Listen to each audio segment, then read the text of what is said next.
Il existe une chose que beaucoup de personnes découvrent trop tard dans leur vie relationnelle et émotionnelle, c'est que tout dire n'est pas une preuve de sincérité et encore moins une preuve de maturité.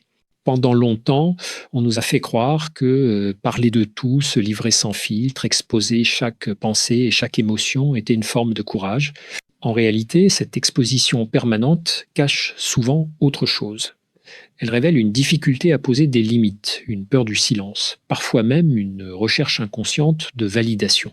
Quand tu racontes tout ce qui se passe dans ta vie, tu ne partages pas seulement des faits, tu livres aussi ton espace intérieur, et cet espace mérite d'être protégé. Dans les échanges humains, le silence n'est pas un vide, c'est un choix. Ne pas tout dire, ce n'est pas mentir, c'est sélectionner. C'est comprendre que certaines expériences ont besoin de temps pour être digérées avant d'être racontées, et que d'autres n'ont même pas besoin d'être racontées du tout. Beaucoup de souffrances naissent du fait de parler trop tôt, trop vite à des personnes qui n'ont ni la capacité ni l'intention d'accueillir ce que tu confies. À ce moment-là, la parole ne libère pas, elle fragilise. On observe souvent que plus une personne traverse une période de confusion, plus elle ressent le besoin de se raconter. Comme si mettre des mots partout permettait de combler un manque intérieur. Pourtant, ce qui apaise réellement, ce n'est pas l'accumulation de confidences, mais la clarté intérieure. Savoir ce qui mérite d'être partagé et ce qui doit rester à l'abri est une forme d'intelligence émotionnelle. Raconter moins, c'est pas se fermer, c'est se respecter. Il faut aussi comprendre que tout le monde n'écoute pas pour comprendre. Certains écoutent pour comparer, pour juger, pour se rassurer eux-mêmes ou parfois pour utiliser ce que tu dis plus tard. Chaque information personnelle devient alors une exposition inutile. À force de raconter ta vie, tu offres des fragments de toi à des regards qui ne sont pas toujours bienveillants. C'est pas de la méfiance excessive, c'est de la lucidité relationnelle. Apprendre à se taire sur certains aspects de sa vie, c'est reprendre du pouvoir.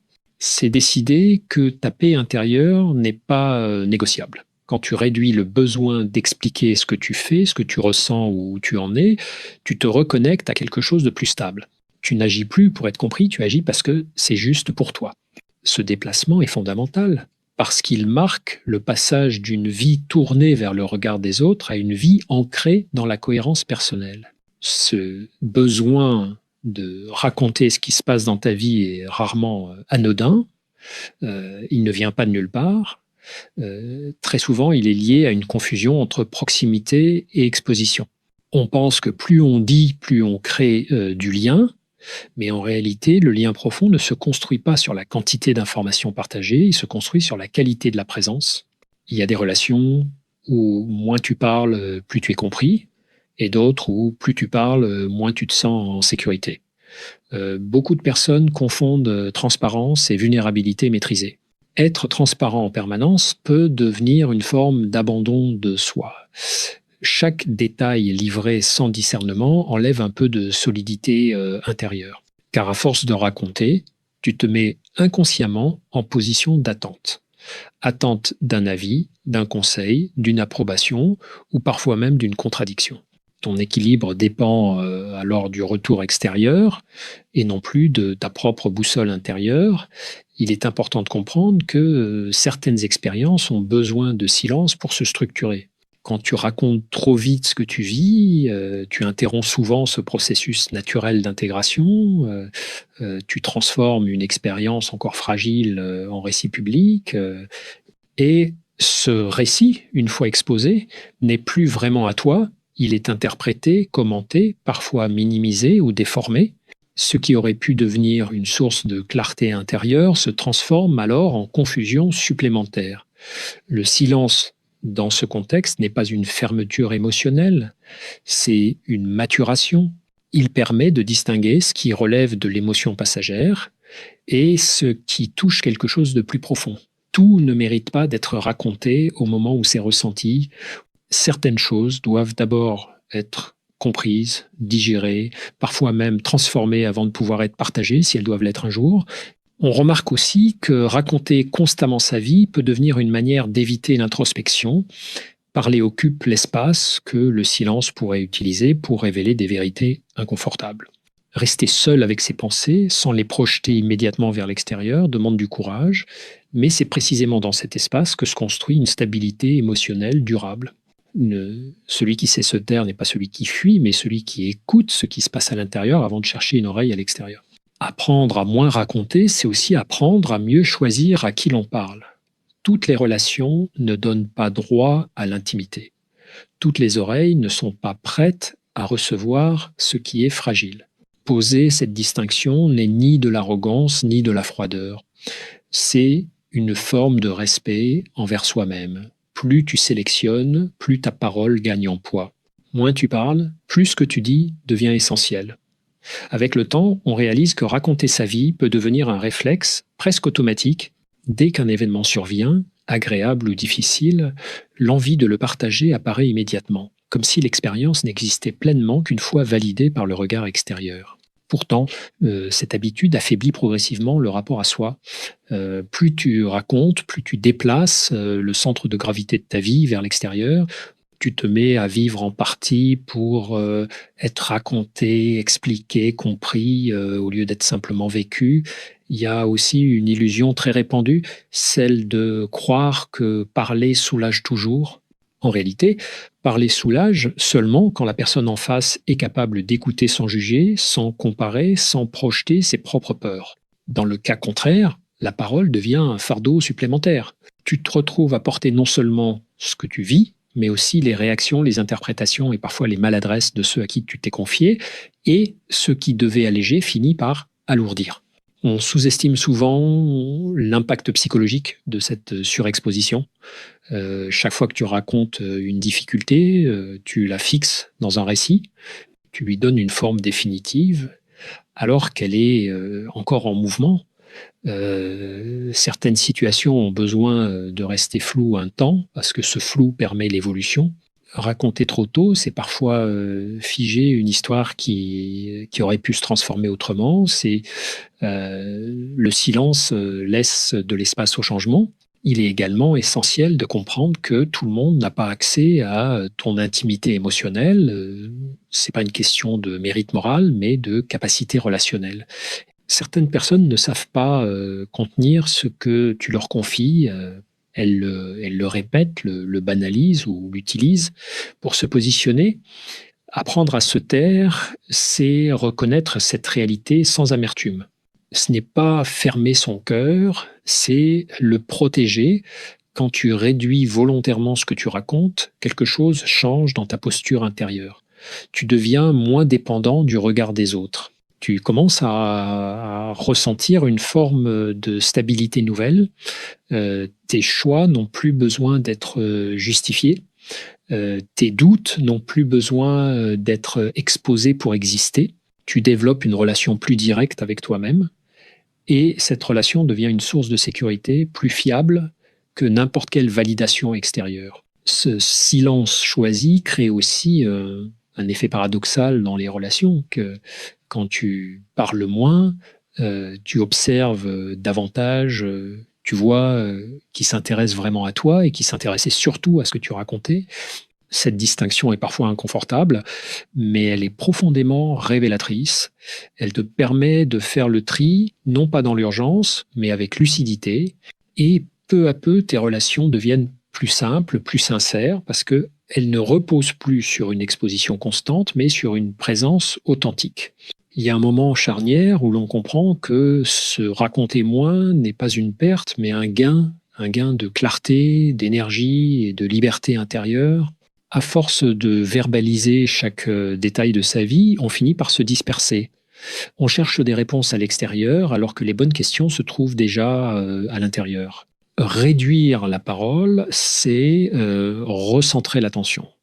C'est arrêter de demander au monde ce que l'on peut d'abord s'offrir à soi-même. Beaucoup découvrent. Alors, une chose essentielle, la dignité émotionnelle ne fait pas de bruit. Elle ne s'explique pas, elle se ressent. Quand tu cesses de justifier tes choix, de détailler tes blessures ou de défendre ton parcours, tu envoies un message silencieux mais puissant. Tu dis, sans mots, que ta valeur ne dépend pas de l'approbation. Cette posture transforme la relation que tu entretiens avec les autres, mais surtout celle que tu entretiens avec toi. Il faut aussi reconnaître que Raconter sa vie peut parfois servir à éviter l'inconfort de l'attente, attendre que les choses se décantent, attendre que les émotions se calment, attendre que le sens apparaisse. Parler devient alors une manière de remplir le vide. Pourtant, c'est précisément dans ce vide que quelque chose d'essentiel se construit. Le silence permet à l'expérience de prendre forme, de se réorganiser, de révéler ce qu'elle contient vraiment. Apprendre à se taire, ce n'est pas devenir distant, c'est devenir sélectif. C'est choisir des moments, des personnes et des mots. C'est accepter que tout ne soit pas immédiatement partagé, compris ou validé. Cette retenue crée une solidité intérieure. Tu n'es plus emporté par le besoin de réagir ou d'expliquer. Tu observes, tu ajustes, tu avances. Et cette façon d'être apaise profondément. On constate aussi que lorsque l'on parle moins de soi, l'écoute change. Les échanges deviennent plus équilibrés. Tu n'es plus seulement celui qui raconte, tu deviens celui qui perçoit, qui comprend, qui accueille. Cette transformation modifie la qualité des relations. Elle cesse d'être des espaces de déversement émotionnel pour devenir des espaces de rencontre réelles. Moins de bruit, plus de profondeur. Finalement, se taire sur certains aspects de sa vie revient à reconnaître que tout ne doit pas être transformé en récit. Certaines choses gagnent à rester simples, vécues pour elles-mêmes. Cette sobriété relationnelle allège l'esprit. Elle permet de se sentir plus ancré, plus cohérent. Et à mesure que cette cohérence s'installe, le besoin de raconter disparaît naturellement, remplacé par une présence plus calme et plus sûre. Avec cette retenue nouvelle, une transformation plus profonde s'opère souvent sans que l'on s'en rende compte immédiatement. Le regard que tu portes sur ta propre vie change. Ce que tu vivais auparavant comme quelque chose à expliquer devient quelque chose à habiter. Tu n'es plus pressé de mettre des mots sur chaque expérience parce que tu comprends que certaines vérités se révèlent dans la durée, pas dans l'instant. Cette patience intérieure est un signe de maturité émotionnelle. Beaucoup de personnes découvrent alors qu'en racontant moins, elles ressentent davantage. Le silence rend plus sensible. Il permet de capter des nuances qui échappent quand tout est verbalisé. Tu deviens plus attentif à tes réactions, à tes élans, à tes résistances. Et au lieu de chercher à être compris, tu cherches à te comprendre. Et ce déplacement change radicalement la relation à soi. Tu n'es plus en représentation permanente, tu es en présence. Il apparaît aussi que le besoin de raconter diminue lorsque l'estime de soi se stabilise. Plus tu te fais confiance, moins tu ressens le besoin de te justifier. Expliquer sa vie est souvent une tentative inconsciente de se rassurer soi-même à travers les autres. Quand cette sécurité intérieure s'installe, la parole devient plus rare, mais aussi plus juste. Tu ne parles plus pour remplir un manque, tu parles quand cela a du sens.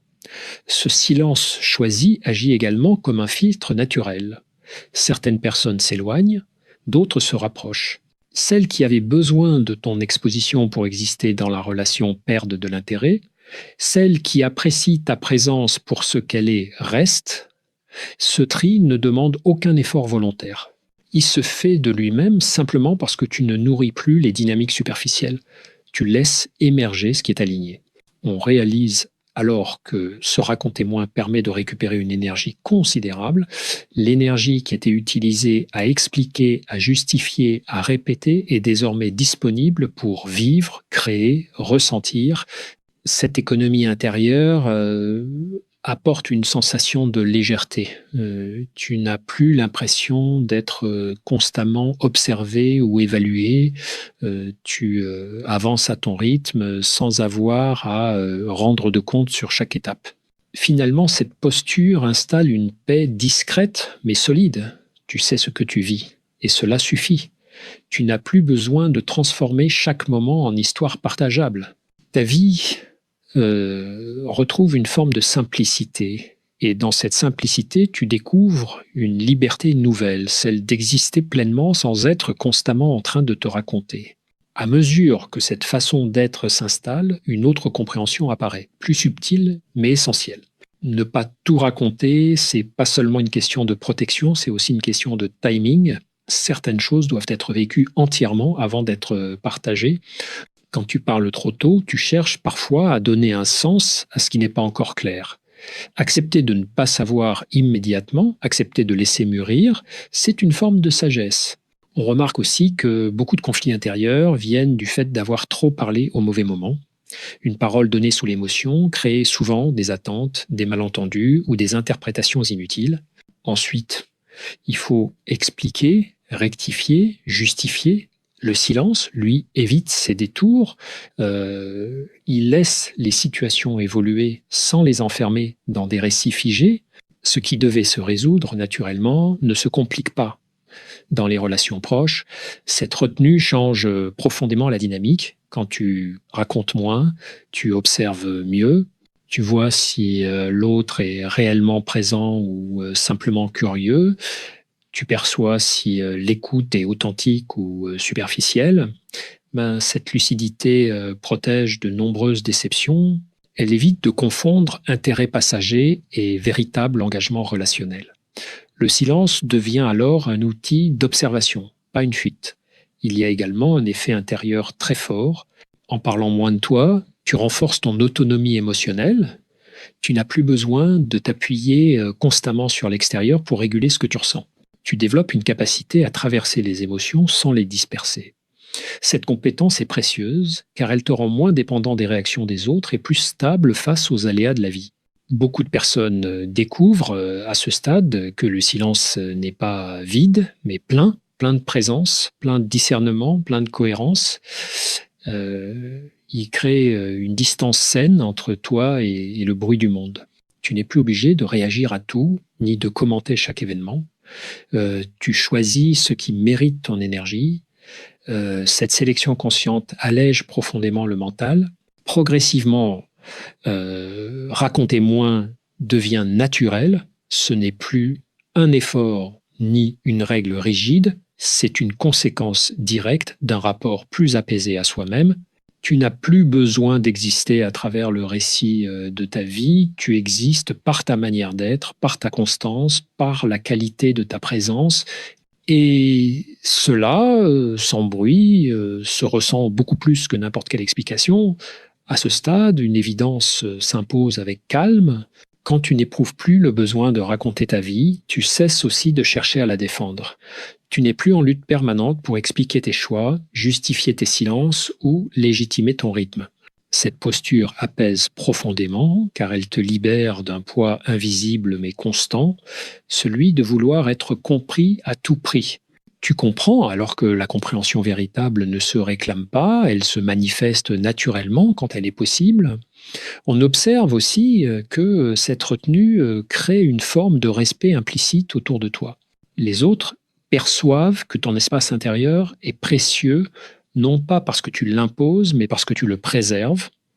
Et ce respect ne vient pas de la distance, mais de la cohérence. Tu dis moins, mais ce que tu fais est aligné. Et cette cohérence inspire davantage que n'importe quel récit détaillé. Il devient alors clair que raconter moins n'appauvrit pas les relations authentiques. Au contraire, cela les épure, les échanges gagnent en qualité. Ils ne sont plus saturés de détails inutiles ou de justifications constantes. Ils reposent sur l'essentiel, sur la présence, sur l'écoute, sur la réciprocité. Les relations superficielles se dissolvent d'elles-mêmes, tandis que les liens sincères se renforcent sans effort. À l'intérieur, quelque chose se stabilise durablement. Tu n'as plus l'impression de courir après un soulagement immédiat par la parole. Tu acceptes les moments d'incertitude sans les transformer aussitôt en discours. Cette capacité à rester avec ce qui est, sans l'exposer ni le fuir, renforce une sécurité intérieure profonde. Tu sais que tu peux te contenir, te comprendre et avancer sans t'éparpiller. Il apparaît aussi que cette manière d'être redonne toute sa place au silence partagé. Il y a des silences qui rapprochent plus que 1000 mots, des silences où l'on se sent vu sans être analysé, compris sans être interrogé, en racontant moins. Tu ouvres la porte à ce type de présence rare. Une présence simple, stable, sans tension. Et cette qualité relationnelle est devenue précieuse dans un monde saturé de paroles. Finalement, cette transformation mène à une conclusion simple mais puissante. Arrêter de raconter ce qui se passe dans ta vie n'est pas un retrait du monde. C'est un retour vers toi. Un retour vers une façon plus juste de vivre où la parole retrouve sa valeur parce qu'elle n'est plus utilisée pour combler un manque. Tu parles quand cela éclaire, tu te tais quand cela protège. Et dans cet équilibre, ta vie gagne en densité, en liberté et en paix intérieure. Arrêter de raconter ce qui se passe dans ta vie, au fond, revient à faire un choix simple mais exigeant. Le choix de te faire confiance, de reconnaître que tout n'a pas besoin d'être confirmé, validé ou expliqué pour exister. Lorsque tu intègres cela, ta relation au monde change subtilement. Tu n'es plus en demande constante de reconnaissance, tu n'es plus suspendu aux réactions, tu avances avec une stabilité nouvelle parce que tu sais où tu en es, même quand personne d'autre ne le sait. Cette posture apporte une forme de liberté intérieure que beaucoup cherchent sans la nommer, la liberté de vivre sans commenter chaque étape. La liberté de traverser des phases de doute, de transition ou de transformation sans les exposer prématurément. Ce silence n'est pas un retrait, c'est un espace. Un espace où tu peux ajuster, comprendre, parfois changer de direction sans avoir à te justifier. Et cet espace devient protecteur. On se rend compte aussi que lorsque tu racontes moins, tu observes mieux la vie telle qu'elle est. Les situations se révèlent avec plus de clarté. Les relations montrent leur vraie nature. Ceux qui restent présents sans avoir besoin d'explications constantes sont souvent ceux avec qui le lien est le plus sain. Ceux qui disparaissent quand tu te racontes moins n'étaient peu, être attaché qu'au récit, pas à la personne. Cette prise de conscience, bien que parfois déstabilisante, est profondément libératrice. Progressivement, la parole retrouve sa juste place. Elle n'est plus utilisée pour apaiser une insécurité, mais pour partager un sens. Tu parles quand tu choisis, pas quand tu ressens une urgence. Ce changement modifie la qualité de ta voix, de ta présence, de tes relations. Tu n'es plus dans la réaction, tu es dans l'intention. Et cette intention rend chaque mot plus juste, plus posé, plus vrai. Il y a aussi une forme de repos qui s'installe. Le repos de ne plus avoir à se raconter pour se sentir légitime. Tu peux être en chemin sans en faire un récit, tu peux traverser des expériences intenses sans les transformer en explications immédiates. Cette sobriété émotionnelle allège l'esprit et renforce l'estime de soi. Tu sais que ta valeur ne dépend pas de ce que tu dis, mais de la manière dont tu vis. Au final, apprendre à se taire sur certains aspects de sa vie, c'est accepter que tout ne soit pas partagé, mais que tout soit vécu pleinement. C'est comprendre que la paix intérieure ne vient pas de l'exposition, mais de la cohérence quand tu vis aligné. Le besoin de raconter disparaît de lui-même. Et dans ce silence choisi, tu découvres une force tranquille, une présence stable, une manière d'être qui n'a plus besoin de se prouver. C'est là que quelque chose se pose. Et c'est souvent là que commence une vie plus simple, plus libre et plus juste. Et souvent, c'est à ce moment précis que quelque chose d'inattendu se produit. Quand tu n'as plus besoin de raconter, la vie commence à te parler autrement, non pas à travers les réactions des autres, mais à travers tes propres sensations. Tu deviens plus attentif à ce qui t'apaise réellement, à ce qui te fatigue, à ce qui t'éloigne de toi, ou au contraire te recentre.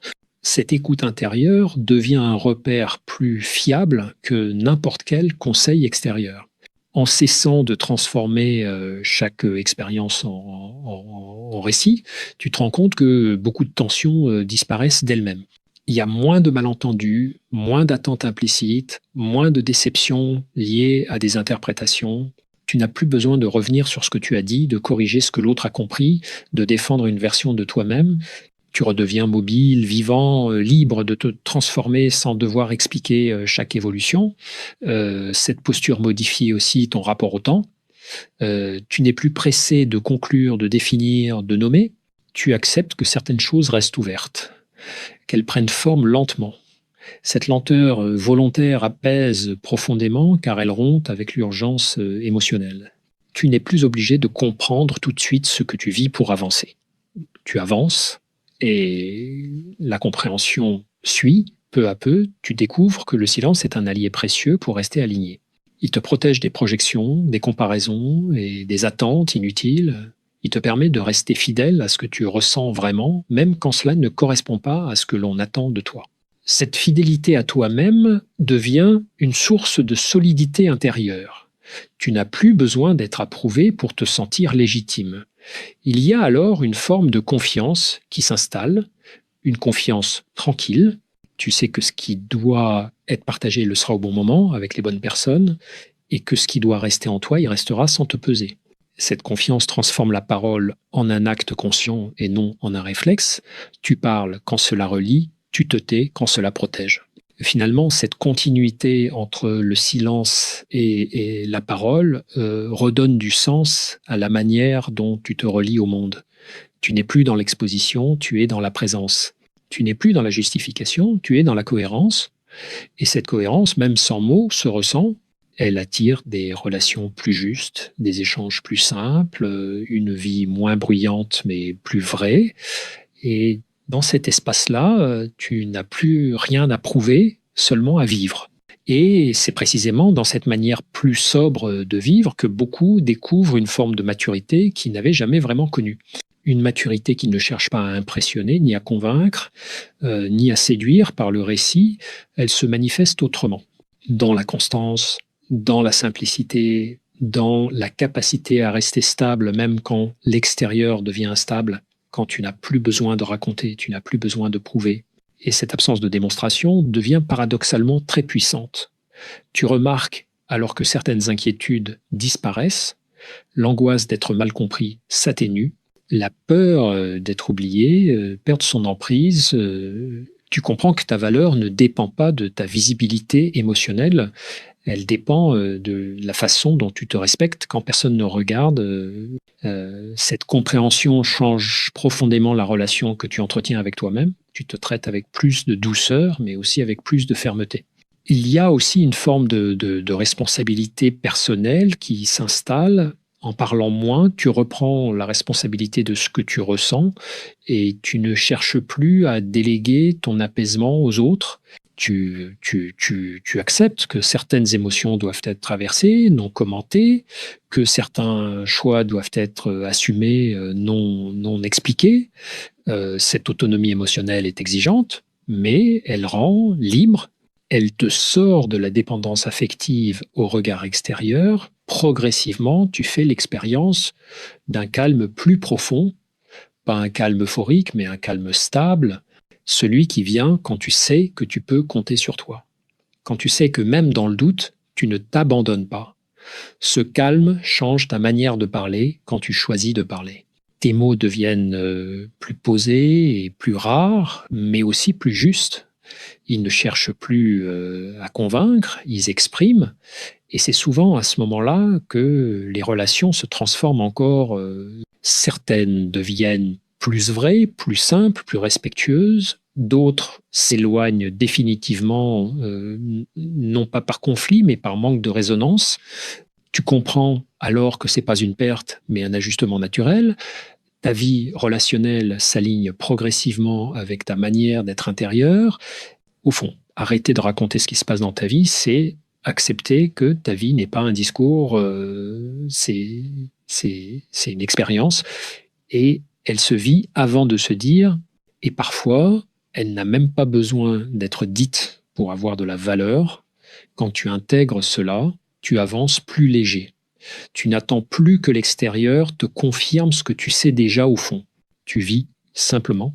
Et cette simplicité devient une force silencieuse qui te porte sans bruit, mais durablement, au terme de ce chemin, quelque chose s'éclaire avec évidence. Ta vie n'a jamais eu besoin d'être racontée pour être valable. Elle a seulement besoin d'être vécue avec justesse. Lorsque tu arrêtes de tout dire, tu cesses aussi de te disperser. Tu récupères ton centre. Tu comprends que la parole est un outil, pas une obligation, qu'elle sert à relier quand elle est choisie, et qu'elle peut blesser quand elle est utilisée pour combler un vide intérieur. Ce que beaucoup appellent distance devient alors discernement. Tu ne te retires pas des autres, tu te rapproches de toi, tu n'éteins pas le